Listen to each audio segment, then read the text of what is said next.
I am just checking over some front end stuff here on your Honda Foreman. So let's see. So the other side of the bike, you have, as you already know, a broken tie rod end, and I've done the little temp fix so that I can get it moved around here in the shop and in the yard. Zip ties are always your best friend. Let's see. So that tie rod end is bad. This will be the next one that falls off, because you also have play in that one, and you have a certain amount of play in both the inner ones. So usually what I do, especially if you have ones that are breaking and you have another one that's bad, I recommend replacing them as a set.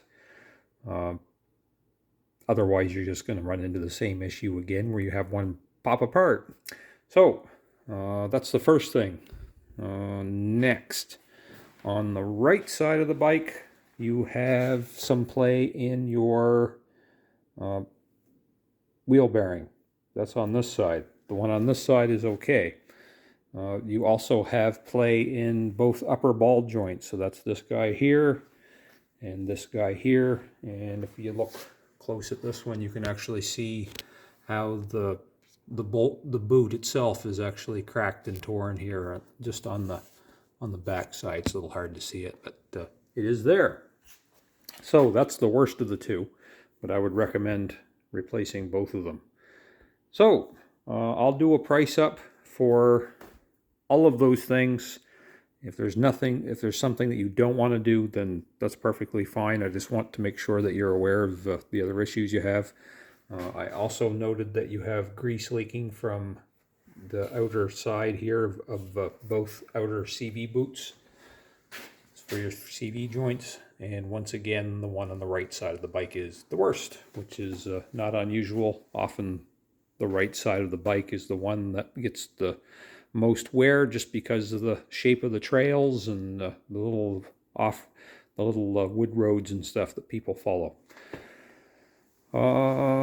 If you wanted anything else checked over on the bike, please let me know, but otherwise I'll just do an estimate up for doing those repairs for you. And I also noticed that you have your front guard is hanging loose. If you want a couple of bolts put in that to so it doesn't sag down, then I can do that.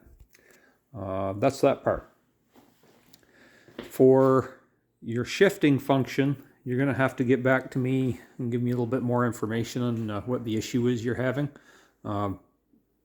Since I've had it when I shifted up and down, except for when it was really cold and excuse me, and I couldn't get it started, it shifted fine. So just give me an idea of what the problem is you're having exactly, and maybe I can have a little closer look at it, but I just don't want to go blindly searching for something that's wrong and not searching in the area that you need me to be. Anyway, if you have any questions, please let me know, and I'm sure we'll be talking soon.